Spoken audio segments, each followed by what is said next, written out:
सर्व विघ्न विनाशाय सर्व कल्याण हेतवे श्री पार्वती प्रियपुत्राय श्री गणेशाय वयं नमः। सच्चिदानंद रूपाय विश्वोत्पत्त्यादि हेतवे तापत्रय विनाशाय श्री कृष्णाय वयं नमः। कृष्णाय वासुदेवाय हरये परमात्मने प्रणतः क्लेशनाशाय गोविंदाय नमो नमः। भक्तजनों, माताओं बहनों, सादर जय श्री कृष्ण। हमारे YouTube चैनल में आप सभी का बहुत बहुत स्वागत है। मैं हूं आपके साथ आचार्य धर्मेंद्र शास्त्री। आज हम आपको बता रहे हैं कि ग्रहण जो लग रहा है उसमें भक्तजनों के, माताओं बहनों के कई सवाल हमारे पास में आ रहे हैं। जैसे ग्रहण में क्या करना चाहिए तथा अमावस्या की पूजा कब करना चाहिए, और इसके अलावा वो पूछ रहे हैं कि ग्रहण के दौरान तथा सूतक के दौरान क्या खाना चाहिए तथा क्या नहीं खाना चाहिए। इसके अलावा मंत्र जाप की विधि भी सभी जानना चाह रहे हैं। और विशेष तौर से जो मिथुन राशि के जो भक्तजन है, माताएं बहनें हैं, उनको बहुत ज्यादा चिंता हो रही है, क्योंकि मिथुन राशि के ऊपर यह ग्रहण लगने वाला है। इसलिए सबसे अधिक चिंता उनको हो रही है कि आखिर मिथुन राशि वालों के लिए यह ग्रहण अशुभ प्रभाव देगा, तो इसका क्या उनको उपाय करना चाहिए। तो इन सभी प्रश्नों के जवाब आज हम आपको इस वीडियो में देने जा रहे हैं, तथा हम ये भी बताएंगे कि 12 राशि वालों को क्या उपाय करना चाहिए और 12 राशि वालों को इस ग्रहण का क्या फल प्राप्त होगा, तथा ग्रहण के बाद प्रत्येक मनुष्य को किस प्रकार और कौन कौन सा दान तथा कौन कौन से कर्म अनिवार्य रूप से करना चाहिए। आषाढ़ माह के कृष्ण पक्ष की अमावस्या को चूड़ामणि सूर्य ग्रहण होने जा रहा है, और रविवार के दिन यह ग्रहण होने से बड़ा ही शक्तिशाली ग्रहण हो गया है, क्योंकि इस दौरान 6 ग्रह वक्री स्थिति में रहेंगे। ऐसे में यह अद्भुत और विलक्षण ग्रहण होगा, और इस ग्रहण के दौरान कुछ ऐसी स्थिति भी निर्मित होगी कि दिन में ही आपको अंधेरा महसूस होगा। और जब भी ब्रह्मांड में कोई घटनाक्रम घटित होता है तो पृथ्वी के ऊपर उसका व्यापक प्रभाव देखने को मिलता है, क्योंकि कहा गया है कि यद ब्रह्मांडे तत्पिंडे, अर्थात ब्रह्मांड में होने वाली प्रत्येक घटना का असर मनुष्य के ऊपर अवश्य ही होता है। और इस संसार में हम देखते हैं कि जब भी ब्रह्मांड में जो है गर्मी अधिक बढ़ती है तो हमारे शरीर का तापमान बढ़ जाता है।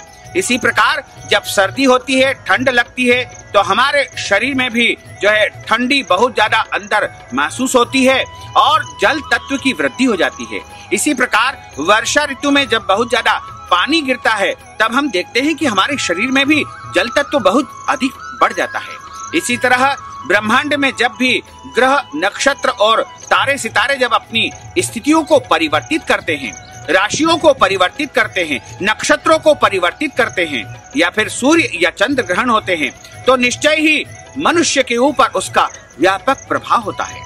और ग्रहण की जो स्थिति है वो जो है आदि अनादि काल से चली आ रही है, और धर्म ग्रंथों में, पुराणों में लिखा हुआ है कि जब समुद्र मंथन हुआ था और समुद्र मंथन के माध्यम से 13 रत्न उत्पन्न हुए, उसके बाद 14वां रत्न जो है भगवान धन्वंतरी अमृत कलश लेकर के प्रकट हुए थे, और उस अमृत को प्राप्त करने के लिए देवताओं तथा दानवों के बीच में विवाद छिड़ गया। उस विवाद को सुलझाने के लिए भगवान नारायण ने जो है मोहिनी रूप धारण कर लिया, और उन्होंने कहा कि मैं अमृत का बंटवारा कर दूंगा। एक पंक्ति में देवताओं को बिठा दिया गया तथा दूसरी पंक्ति में दानवों को बिठा दिया गया। दोनों को अलग अलग पंक्ति में बिठा दिया गया। उसके बाद प्रभु ने, मोहिनी स्वरूप ने अमृत का बंटवारा प्रारंभ कर दिया।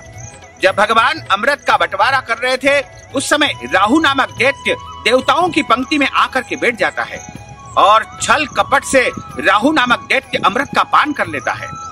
जैसे ही वह अमृत पान करता है उसी समय जो है सूर्य और चंद्रमा उसकी शिकायत भगवान नारायण मोहिनी स्वरूप से कर देते हैं, और भगवान अपने सुदर्शन चक्र को आदेश देते हैं कि तुरंत इस राहु नामक दैत्य का मस्तक काट दिया जाए, और सुदर्शन चक्र उस राहु नामक दैत्य का मस्तक धड़ से अलग कर देते हैं, और जैसे ही 2 टुकड़े हो जाते हैं, चूंकि राहु नामक दैत्य अमृत पी चुका है इसलिए वह अमर हो जाता है। 2 भाग भगवान के चरणों में गिर जाते हैं तथा भगवान उनको वरदान दे देते हैं कि जाओ, आज से तुम नवग्रहों में स्थापित हो जाओगे। अभी तक 7 ग्रह है और अब से 9 ग्रह हो जाओगे। इस प्रकार राहु और केतु 2 ग्रह और बन गए। तब से जो है राहु केतु ने विचार किया कि यह जो गति हुई है, यानी हमारा जो 2 भाग हुआ है, वह सूर्य चंद्रमा की शिकायत करने के कारण हुआ है।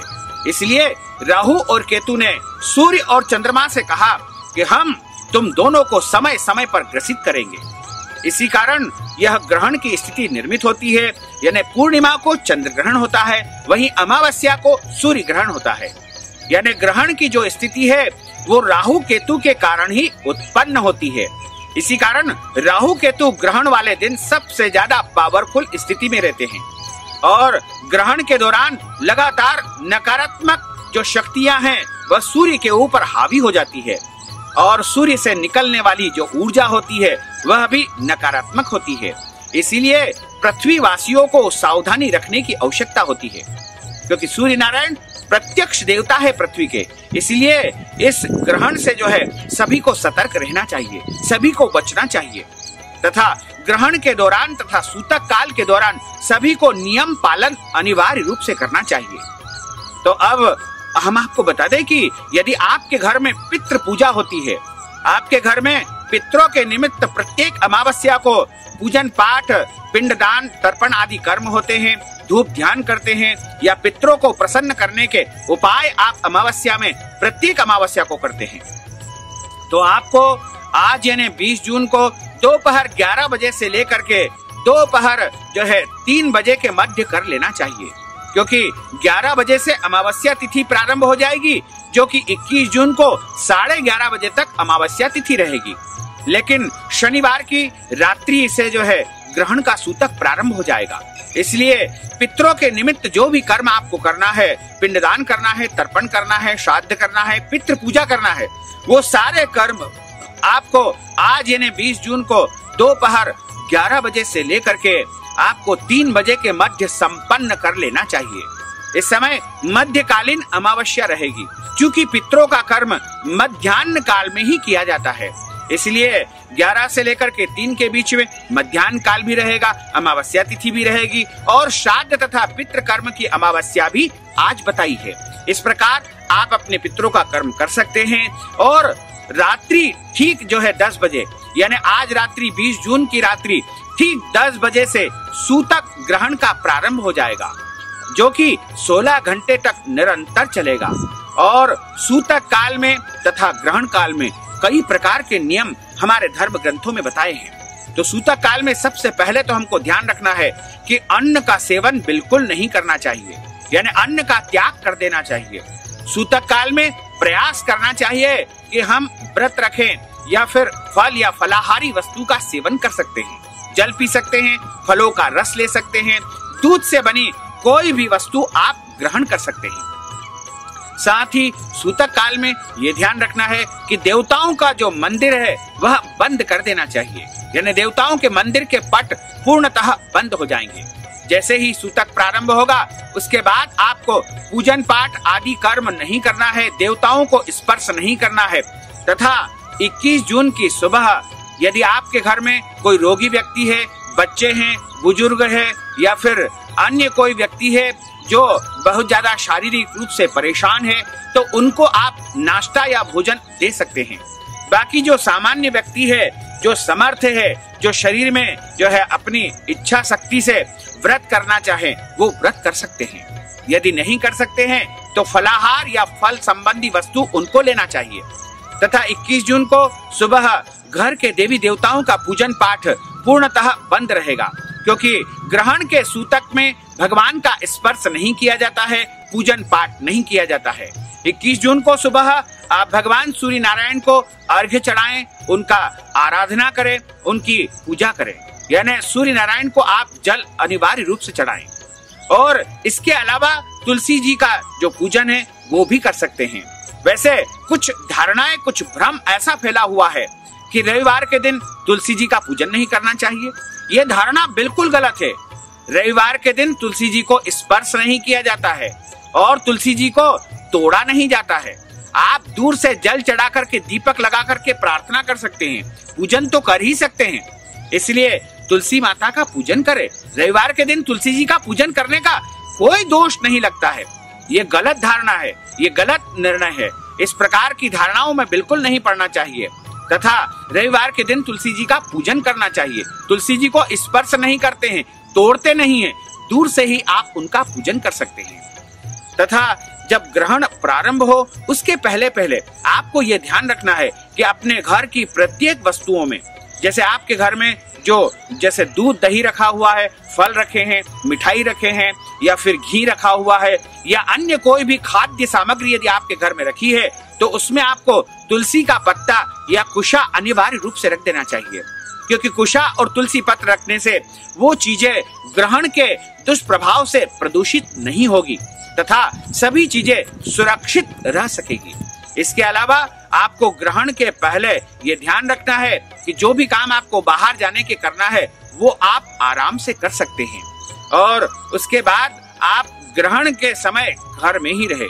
ग्रहण के समय बाहर नहीं निकलना चाहिए, खुले मैदान में नहीं जाना चाहिए, और ग्रहण के दौरान किसी भी मनुष्य को भोजन नहीं करना चाहिए, सोना नहीं चाहिए, देवताओं को स्पर्श नहीं करना चाहिए तथा ग्रहण के दौरान वाद विवाद, लड़ाई झगड़ा बिल्कुल नहीं करना चाहिए। ग्रहण के समय दाढ़ी कटिंग नहीं करवाना चाहिए तथा शरीर के कोई भी अंग के बाल इस समय नहीं काटना चाहिए। ग्रहण के समय गलती से भी भूमि नहीं खोदना चाहिए।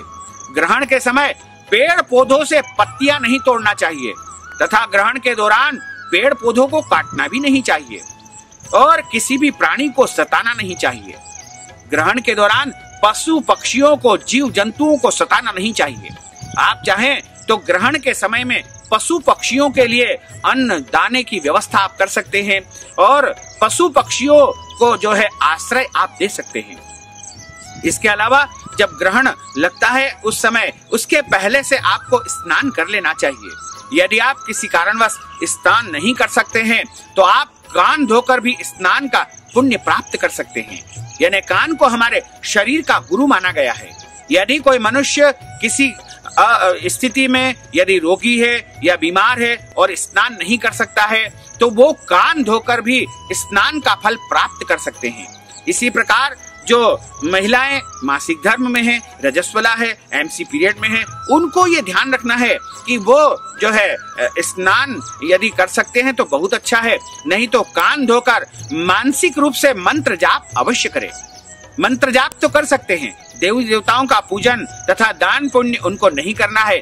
घर के अन्य सदस्य उनके निमित्त पूजन पाठ या दान पुण्य ग्रहण के बाद करें, लेकिन उनको जो है स्नान आदि का कर्म करके मंत्र जाप कर सकते हैं। इसी प्रकार जो भक्तजन ग्रहण के दौरान कोई मंत्र जाप करना चाहते हैं, सिद्धि साधना करना चाहते हैं, तो उनके लिए सबसे पहला नियम यह है कि ग्रहण जैसे ही प्रारंभ हो उसके पहले स्नान करके और शुद्ध वस्त्र धारण करना चाहिए तथा जो भी घर की जैसे बासी कपड़े हैं या बिछाए हुए सोए हुए बिस्तर है उनको स्पर्श नहीं करना चाहिए तथा बिना नहाए हुए व्यक्ति से भी उनको छूना नहीं चाहिए, और एक कंबल का आसन उनको लेना है और कंबल के आसन के ऊपर उनको बैठना चाहिए। यदि कंबल का आसन नहीं है तो लकड़ी के पट्टे पर बैठ सकते हैं, लेकिन सबसे उत्तम आसन यदि कोई बताया है तो वो कंबल का आसन बताया है।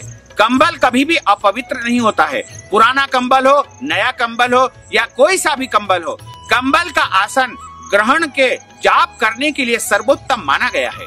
कंबल के आसन पर आप बैठिएगा और एक जल पात्र अपने सामने रख लीजिएगा। जल पात्र आपके घर में तांबे का पात्र है वो रख सकते हैं, स्टील का पात्र है वो रख सकते हैं, पीतल का पात्र है वो रख सकते हैं, और जल पात्र अपने सामने रख करके और सबसे पहले आपको इस प्रकार 3 बार जल लेकर के 3 बार जल पीना है, आचमन करना है। ओम केशवाय नमः स्वाहा, ओम नारायणाय नमः स्वाहा, ओम माधवाय नमः स्वाहा।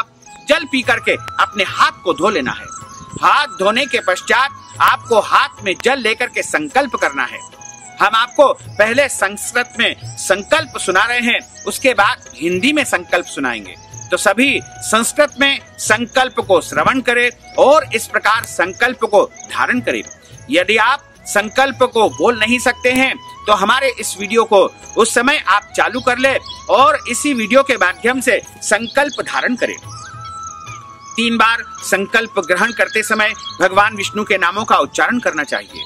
ओम विष्णुर विष्णुर विष्णुर विष्णुः तिथिर्विष्णु तथा वारो नक्षत्रम विष्णुरेव च योगश्च करणं विष्णुः सर्वं विष्णुमयं जगत्। ओम विष्णुर विष्णुर विष्णुः श्रीमद्भगवतो महापुरुषस्य विष्णोर आज्ञया प्रवर्तमानस्य अद्य श्री ब्रह्मणोन्हि द्वितीय परार्धे श्री श्वेतवारः कल्पे वैवस्वत मन्वन्तरे अष्टाविंशतितमे कलियुगे कलि प्रथम चरणे भूर्लोके भारतवर्षे भरतखंडे जम्बूद्वीपे आर्यावर्तांतर्गत ब्रह्मवर्तैक देशैः।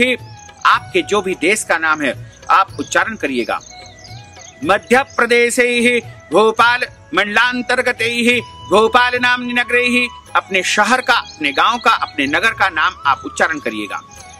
अद्य दिवसैः सम्मत 2077 मासानां मासे पुण्य पवित्र मासैः आषाढ़ मासैः शुभैः कृष्ण पक्षैः अमावस्यायां पुण्यतिथयोः अद्य दिवसैः आद्रा दिवस नक्षत्रैः मिथुन राशि स्थिते श्री चंद्रैः।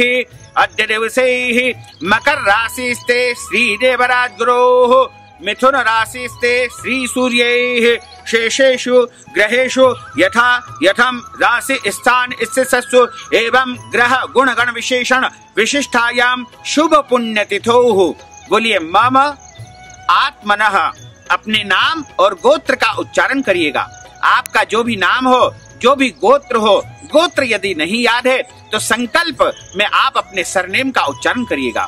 उसके बाद आप मन ही मन स्मरण करिएगा। श्रुति स्मृति पुराणोक्त वेदोक्त फल प्राप्त्यर्थम महा आदिदेविक आदिभौतिक आध्यात्मिक त्रिविध तापोपशमनार्थम महा वात पित्त कफ जन दोष परिहारार्थम महा सर्व व्याधि निवारणार्थम महा सर्व पीड़ा निवारणार्थम महा सर्व दुख दारिद्र शमनार्थम महा सर्व रोग शोक शमनार्थम महा 10 विधि लक्ष्मी प्राप्त्यर्थम महा बहुविध लक्ष्मी प्राप्त्यर्थम महा सर्वविध लक्ष्मी प्राप्त्यर्थम महा आदिदेविक आदिभौतिक आध्यात्मिक त्रिविध तापोपशमनार्थम महा जन्म जन्मांतरे ही पाप दोष कष्ट पीड़ा शमनार्थम महा सर्वविध मनोकामना संसिद्ध्यर्थम महा अद्य दिवसे ही भगवान सर्व देवताः प्रीत्यर्थं च सूर्य नारायण देवताः प्रीत्यर्थं च नवग्रह देवताः प्रीत्यर्थं च अद्य दिवसे ही सूर्य ग्रहण महा महोत्सवे महापर्वांग भूतानां महा अमुक मंत्र। आप जो भी मंत्र जाप करने जा रहे हैं, जो पाठ करने जा रहे हैं, उसका आपको उच्चारण करना है।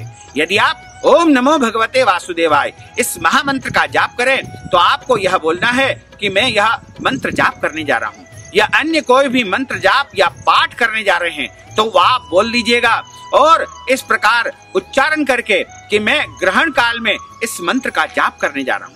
इस प्रकार आप संकल्प को भगवान के सामने अर्पण कर दीजिएगा तथा हाथ जोड़ करके उनसे प्रार्थना करिएगा कि हे प्रभु, हे दीनदयाल, आज मैं ग्रहण काल में आपके इस मंत्र का जाप करने जा रहा हूँ और ग्रहण काल के दौरान प्रभु आपकी कष्टमय स्थिति को मैं समझता हूँ तथा मैं आपसे निवेदन करना चाहता हूँ कि प्रभु आप मेरे जीवन के सारे कष्ट सारे संकट का हरण कर लीजिए तथा मेरे जीवन में, मेरे घर में, मेरे परिवार में सुख शांति समृद्धि का वास हो और मेरे जीवन में आने वाली प्रत्येक जो है बाधाओं का आप शमन कर दे तथा मेरे घर परिवार में सुख समृद्धि का वास हो।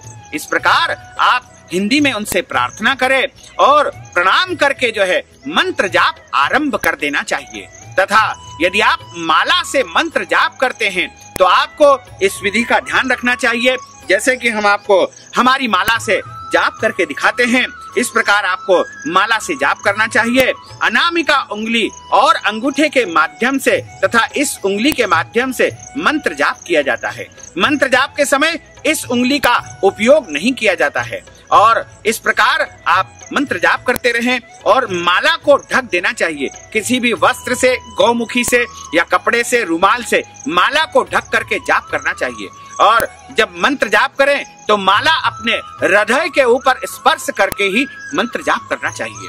इस प्रकार आप मंत्र जाप करते जाएं और जब सुमेरु पर्वत आ जाए तो सुमेरु पर्वत को लंघन नहीं किया जाता है, यानी इसके सुमेरु पर्वत जो बीच में माला के बीच में होता है उसको कभी भी लांघते नहीं है, अन्यथा आपका जप किया हुआ सब कुछ निष्फल हो जाएगा। इसलिए आप इधर से जप करते करते जब पुनः यहाँ पर आ जाएं तो यहीं से आपको वापस पलट जाना है और फिर से आपको मंत्र जाप इस प्रकार कर लेना है।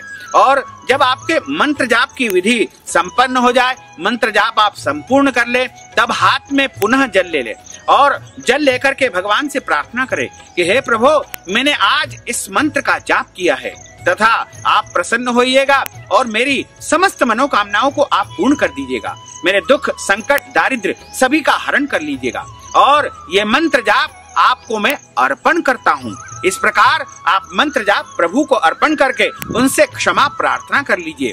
आप चाहें तो ग्रहण के दौरान पूरे समय मंत्र जाप कर सकते हैं, आप चाहें तो ग्रहण के दौरान आप यदि पूरा नहीं बैठ सकते हैं, अधिक बैठने की आपके पास शक्ति नहीं है, तो आप जितना चाहें, जितनी देर मंत्र जाप आपको करना हो उतनी देर आप मंत्र जाप करें। उसके बाद जो विधि, जो मंत्र जाप आपने किया है वह प्रभु को समर्पण कर दे तथा अपना जो आसन है, आसन के ऊपर हम बैठ करके जाप कर रहे हैं उसके नीचे थोड़ा सा जल आपको डालना चाहिए।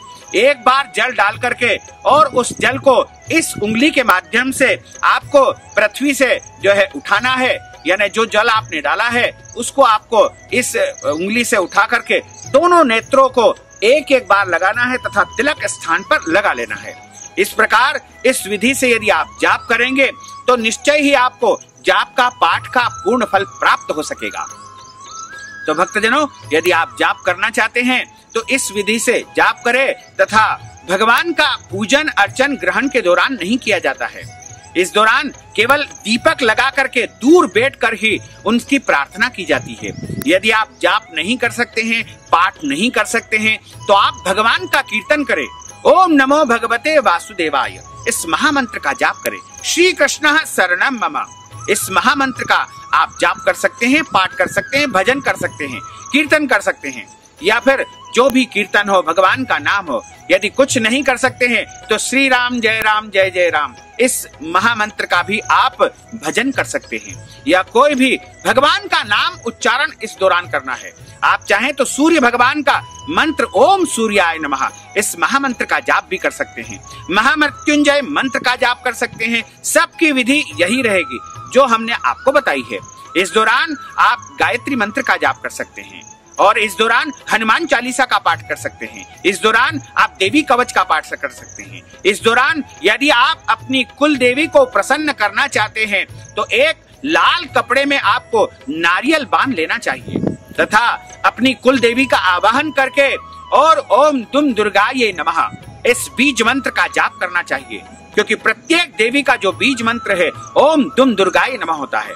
इस बीज मंत्र का आपको जाप ग्रहण काल के दौरान करना चाहिए तथा कुल देवी से प्रार्थना करना चाहिए कि हे कुल देवी माता, आप यदि हमसे असंतुष्ट हो, यानी हमसे यदि आप दुखी हो या फिर हमारे ऊपर यदि आपका कोई क्रोध है, कोप है, तो उससे हमें निवृत्ति प्रदान करिए, हमें क्षमा कीजिए। हमारे घर परिवार से कोई भूल हो गई है, कोई अपराध हो गया है, तो उसे आप क्षमा कर लीजिए। इस प्रकार बारंबार क्षमा प्रार्थना आपको कुल देवी से करना चाहिए। ग्रहण के दौरान गर्भवती माताओं को भी विशेष सावधानी रखने की आवश्यकता होगी, यानी सूतक काल के दौरान गर्भवती माताएं सामान्य तौर से अपने सभी काम कर सकती है, भोजन आदि कर सकती है, लेकिन जैसे ही ग्रहण प्रारंभ हो उसके पहले गर्भवती माताओं को स्नान करना चाहिए। प्रयास करना चाहिए कि तीर्थ जल से स्नान करें, गंगा जल से स्नान उनको करना चाहिए, या फिर अन्य कोई भी तीर्थ जल से गर्भवती माताएं स्नान कर सकती है। और जब ग्रहण प्रारंभ हो उस समय उनको बाहर नहीं निकलना है, यात्रा नहीं करना है, खुले मैदान में नहीं जाना है। इसके अलावा धारदार वस्तुओं का उपयोग गर्भवती माताओं को ग्रहण के दौरान नहीं करना चाहिए, जैसे चाकू से सब्जी नहीं काटना है, कैंची से कपड़े नहीं काटना है, सुई में धागा नहीं पिरोना है, इसके अलावा उनको हसिया और कुल्हाड़ी का उपयोग भी गर्भवती माताओं को ग्रहण के दौरान बिल्कुल नहीं करना चाहिए तथा गर्भवती माताओं को विशेष सावधानी रखने की ये आवश्यकता होगी कि वो जिस कमरे में, जिस कक्ष में विश्राम करती है, उस कक्ष में सूर्य की किरणें नहीं आना चाहिए, ऐसा प्रयास करना चाहिए तथा जिस आसन पर वो बैठती है या जो बेडशीट है उसके स्थान पर उनको कंबल बिछा करके उसके ऊपर बैठ जाना चाहिए, क्योंकि कंबल के माध्यम से कोई भी नकारात्मक प्रभाव गर्भवती माताओं के ऊपर नहीं हो सकेगा। इसके अलावा जो गर्भवती माताओं को विशेष ध्यान ये रखना है कि सिर को खुला नहीं रखना है, यानी सिर के ऊपर दुपट्टा रखना चाहिए, सिर के ऊपर पल्लू लेना चाहिए।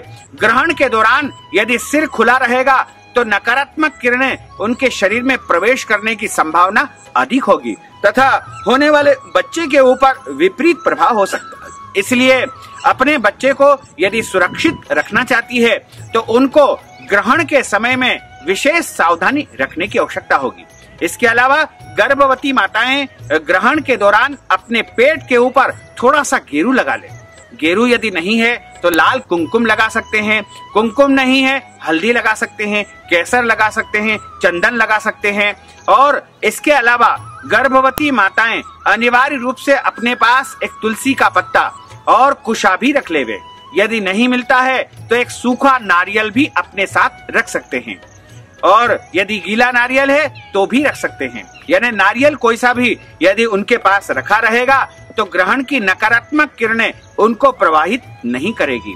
इसी प्रकार गर्भवती माताएं ग्रहण के दौरान बाहर बिल्कुल ना निकले तथा अन्य माध्यमों के द्वारा भगवान का भजन सुन सकती है, टीवी देख सकती है, मोबाइल चला सकती है। इनमें किसी भी प्रकार का कोई दोष नहीं है। और ध्यान रखे कि ग्रहण के दौरान गर्भवती माताओं को क्रोध नहीं आना चाहिए तथा लड़ाई झगड़ा वाद विवाद बिल्कुल नहीं करना चाहिए। शांत चित्त होकर के भगवान का स्मरण करना चाहिए, भगवान का भजन करना चाहिए, भगवान का कीर्तन करना चाहिए। जब तक ग्रहण चले तब तक एकांत में बैठ करके भगवान की कथाओं का श्रवण करना चाहिए तथा इस समय आप सूर्य ग्रहण की कथा भी श्रवण कर सकते हैं और अन्य देवी देवताओं की कथा भी इस समय आप सुन सकते हैं या फिर गीता जी का पाठ कर सकते हैं या कोई भी मंत्र का जाप आप कर सकते हैं। गर्भवती माताएं भी भगवान के मंत्रों का जाप कर सकती हैं, उसमें कोई दोष नहीं है। इसके अलावा जैसे ही ग्रहण समाप्त हो उसके तुरंत बाद आपको स्नान कर लेना है। स्नान करने के बाद भगवान का पूजन अर्चन करके और दान पुण्य करना चाहिए, क्योंकि ग्रहण के बाद जो भी व्यक्ति दान करता है, पुण्य करता है, तो निश्चय ही उसे अनंत और अक्षय पुण्य फल की प्राप्ति होती है। क्योंकि यह ग्रहण रविवार को है और रविवार को होने वाला चूड़ामणि ग्रहण है, इसलिए इस ग्रहण का बहुत ही अधिक और विशेष महत्व माना गया है। इस ग्रहण के बाद जो कोई भी दान करेगा, यानी थोड़ा सा दान करेगा, उसे अनंत गुना फल की प्राप्ति हो जाएगी।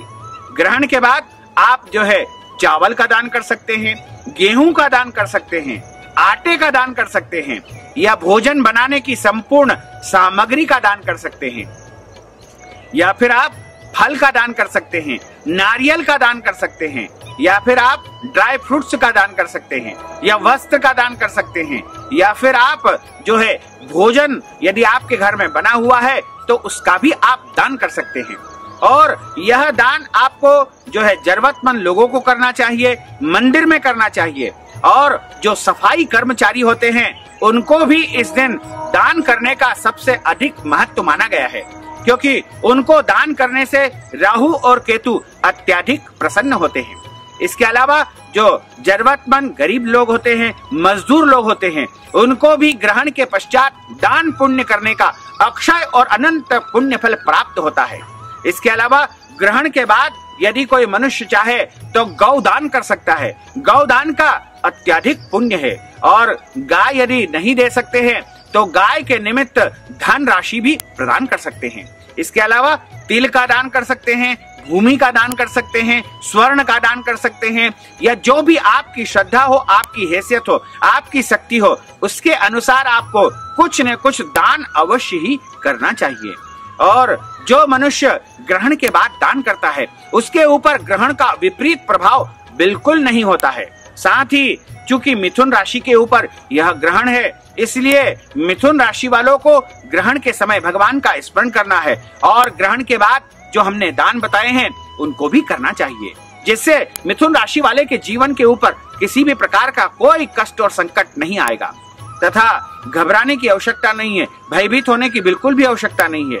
आप यदि इस प्रकार उपाय करेंगे तो निश्चय ही आपके घर में और आपके परिवार में सुख शांति समृद्धि बनी रहेगी।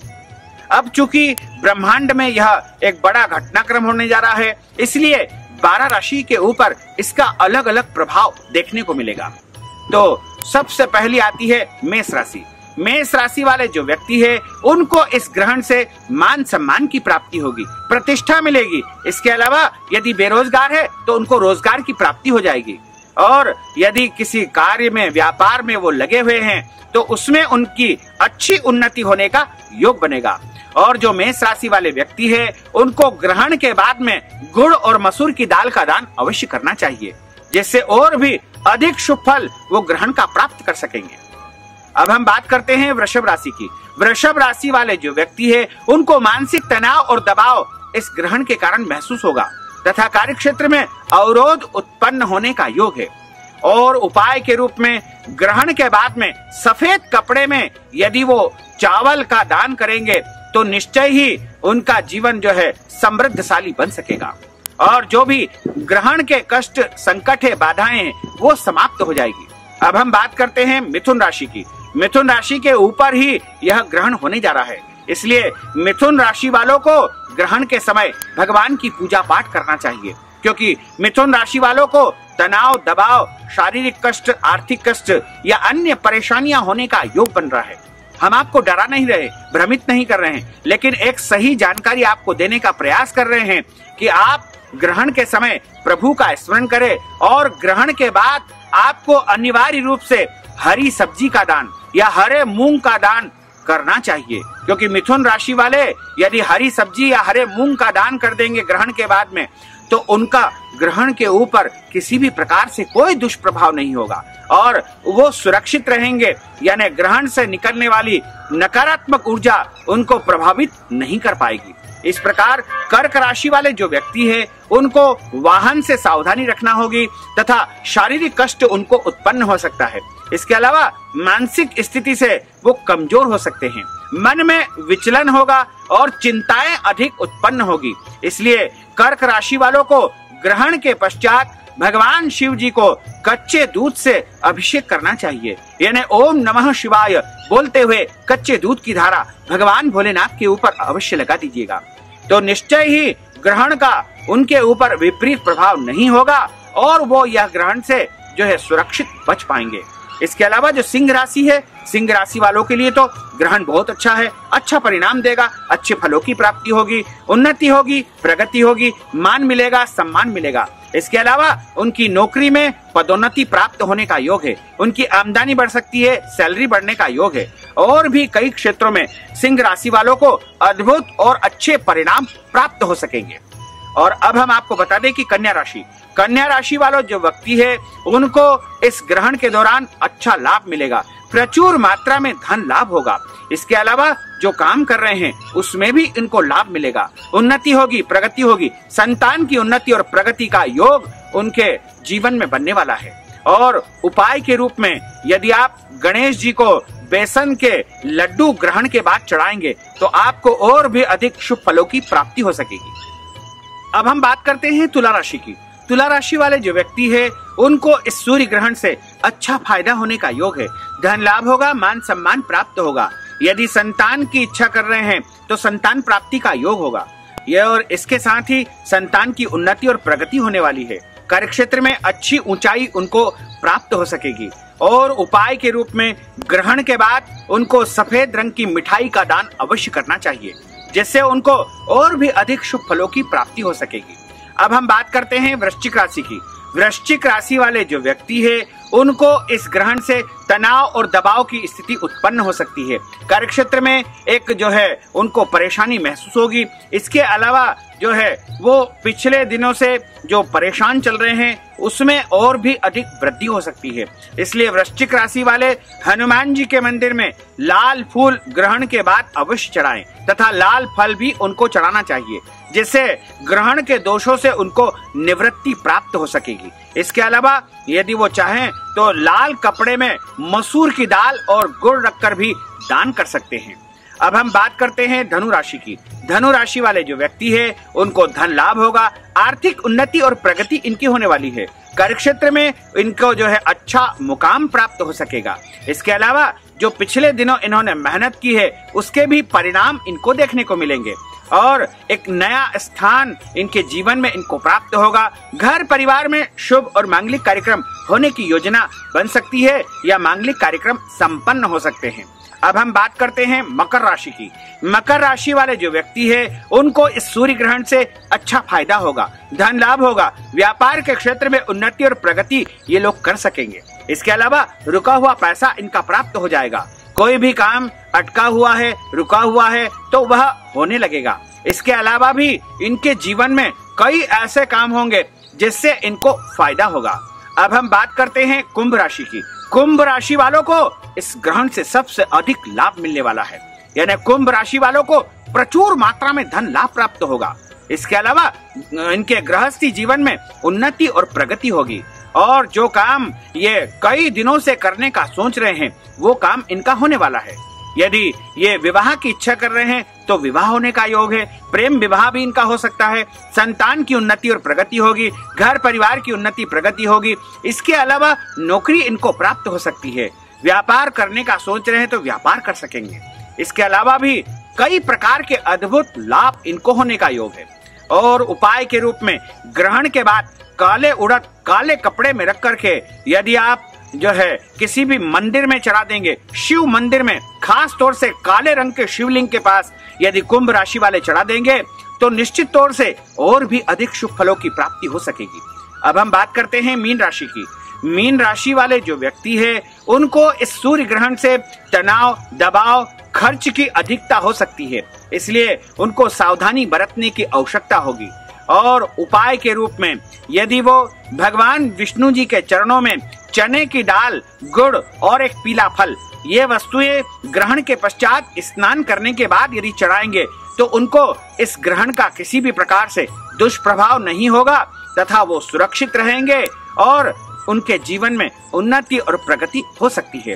तो भक्तजनों, माताओं, बहनों, हमने जो ज्ञानवर्धक जानकारी आपको दी है उसको आप अधिक से अधिक लोगों को शेयर करिएगा और आपके विचार या आपका प्रश्न या आपका नाम या प्रभु का नाम कमेंट बॉक्स में जरूर लिख दीजिएगा।